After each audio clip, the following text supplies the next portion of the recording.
And the reason why you won't have these discussions on these YouTube streets or these panels or these TV shows is because it's ran by corporate America.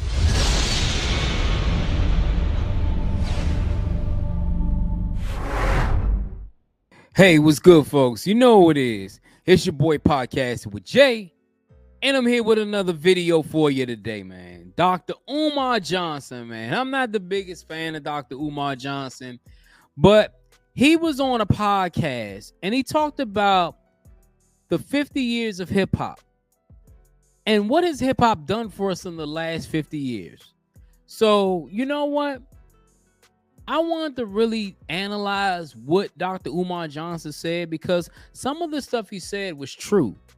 Even though I'm a rapper, even though I am a hip hop 80s, 90s baby, I'm a fan of the NWAs, I'm the fan of the Wu-Tang Clans, fan of the Nas, the Jay-Z's, the Tupacs, and the Biggies and all that. I'm a fan of all those artists.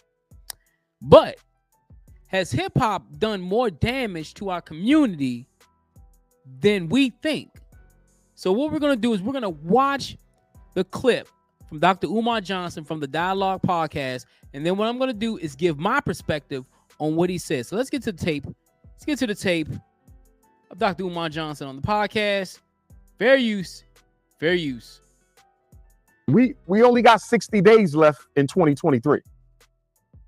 Do you mean to tell me we're going to let this year-long celebration go by and nobody's going to have a serious conversation about whether hip-hop has actually been a benefit or not to the Black community? I haven't seen a conversation, a YouTube, a town hall meeting, a BET special. I don't see anybody talking about the ramifications, the negative impact that hip hop has had on the Black community. Now, and see, this is the thing that I want to say. You know why they won't do that, Dr. Umar Johnson? Because hip hop, see, when rap was back in the days when it was in the South Bronx, and you know, it wasn't really a major thing as far as money making revenue thing is concerned, you could have those conversations because hip hop was owned by us. Now, this music industry, this rap music industry is 100% corporate, and you're not going to have those conversations because a lot of times these labels are ran by, you know who they ran by. You know who they ran by. They're not ran by us. They're ran by corporate America. These labels are ran by corporate America. And as long as you perpetuate the violence and the different negativity in hip-hop music, and the kids tend to keep on listening to it and streaming it and all that stuff, you're not going to have those conversations, because those conversations that need to be had won't be had because of corporate greed as far as hip-hop. Let's continue. The first thing the hip-hop artist is going to say, I'm only rapping what I live. But you don't live it no more. The minute you start making money, you moved out the neighborhood. So why you still rapping about drugs and death when you don't live around that no more? You know why they doing that? Because that's what sells. That's what sells. A lot of times, if you listen to these rappers, now, let's say Jay-Z, for instance. When Jay-Z first came out, Jay-Z was rapping all mafioso and all this, talking about what he did in Marcy Projects and all that stuff. But as he got older and he got more mature, he started rapping about businesses, what he did as an entrepreneur, what he did with The Rock, and all these different things. Jay-Z evolved over time. You can see rappers like Nas evolved over time. But see, a lot of these rappers, even rappers like 50 Cent. 50 Cent rapped about the gang stuff and what he did. But 50 Cent, he only dropped 5 albums, and after that he left, and now he's doing Power and he's doing all these other shows. The problem is they're still stuck in the time warp. They're still trying to keep up with the Joneses. They're still trying to keep up with what the youngest want to listen to. This is why those rappers continue to rap about what they rap about, even though they don't live in those buildings no more. Let's continue. That means you're a hypocrite. If you're telling me you're rapping what you live, you don't live it no more. And if you're so dedicated to telling the ghetto tale, why did you move out the neighborhood? Why do you send your kids to private schools? So you live in a white neighborhood, you send your kids to white private schools, you moved out the black ghetto the minute you had enough money to do so, but yet you're telling me the reason you're still rapping about death, drugs, jail, and homicide is because that's the life you live. Yeah, I mean, you don't live that life anymore. But I think what Dr. Umar Johnson needs to realize is that when your brain is conditioned to do a certain thing, to keep on doing it, you're going to keep on doing it. Now, I agree. Like, you know what I'm saying? A lot of rappers, the reason why people get in the game, the reason why people try to get in the game or want to get signed and want to get a big deal and want to be successful to get their family out the hood. You look at the guys like the Snoop Dogs, the T.I.s, the guys like Jeezys and those guys who came up in the hood. They didn't want their kids to grow up in the hood. And see, this is the thing that the whole T.I. and King thing kind of got everybody upset, because I'm like, King, bro, your father, you weren't raised in the hood. Your father was raised in the hood. Your mom's was raised in the hood, but you weren't raised in the hood. And a lot of times these rappers, when you rap about stuff like that, it doesn't only affect the kids in the hood, it affects the suburban kids, because the suburban kids want to live that life too.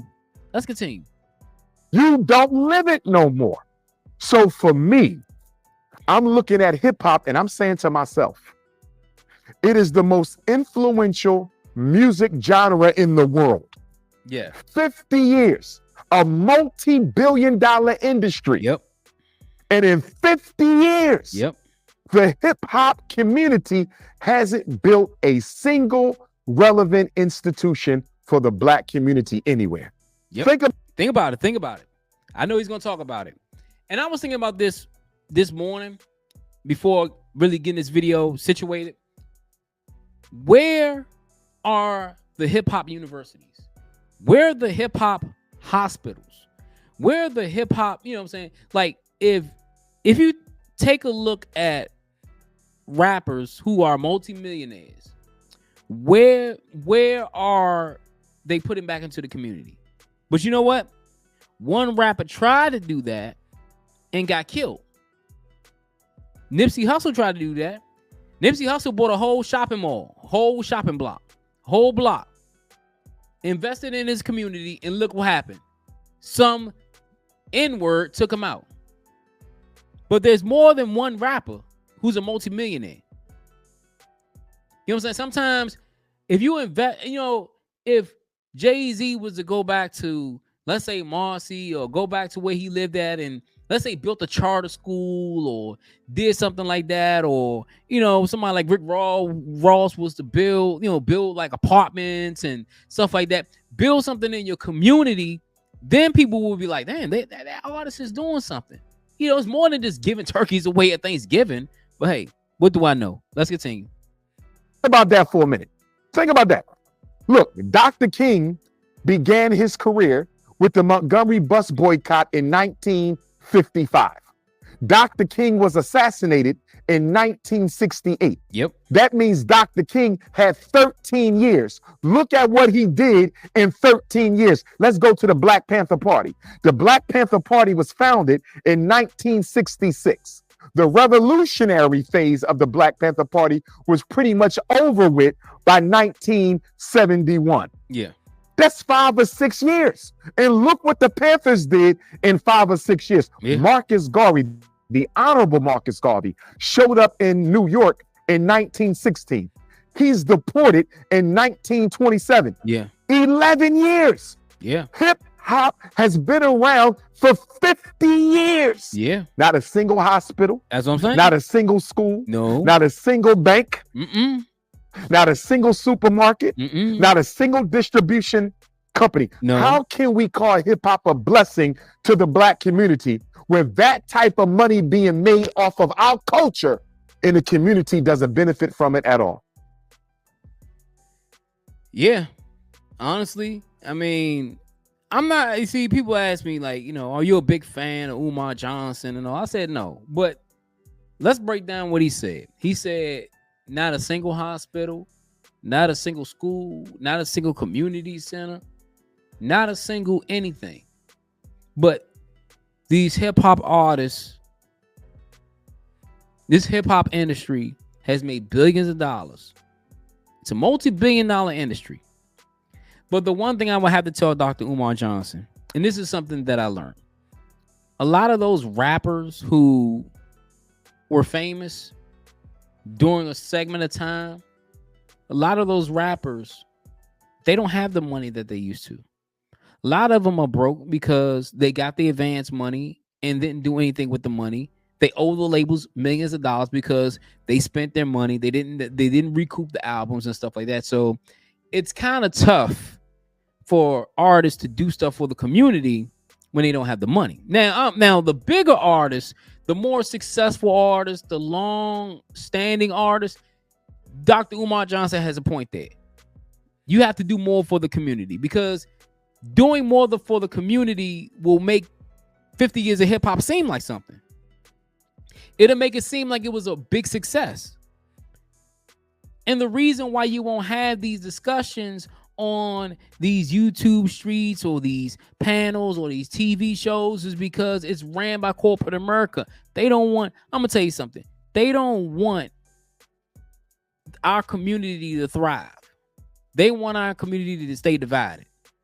This is why hip hop and gangster rap and all this stuff still exists to this day. That's why you got the drill music and all this music. The kids love it. The kids are obsessed by it. So we're going to go ahead and perpetuate the most negative thing we can do. Being the hoe and being all that stuff. That's the hot thing now. Not vivid storytelling. Not just talking about positive things. Not talking about love. Not talking about dedication. Not talking about family. That's not popular now. And Dr. Umar Johnson is 100% right. What has hip-hop really done for us as a community? What has it done for those people that are in the hood? You know, I know people have, you know, guys like Jay-Z and guys like Nas and guys like Snoop and Dr. Dre and all those individuals have changed the lives of hundreds of other people as far as who people they know, as far as who they're close to. But what about the communities that they left behind? Sometimes it doesn't take a ton of stuff, but it doesn't take a lot to build a community center. It doesn't take a lot to build a charter school. Look at Jalen Rose, former NBA player Jalen Rose. Jalen Rose, he has a charter school in his area where he came from. He built the charter school. Even though people talk about LeBron James, he built the charter school in Akron, Ohio. Why can't these rappers build a charter school? Why can't these rappers build a bank? It's just something that we got to think about. What has hip hop done for us in the last 50 years? But it's your boy Podcasting with Jay. Here with another video. If you like the video, hit that like button. Also hit that subscribe button. And let me know, has hip hop done anything for the black community in the last 50 years? Let me know in the comments below. Until next time, peace out. Not supposed to win by nature, 'cause I came up from the concrete. There ain't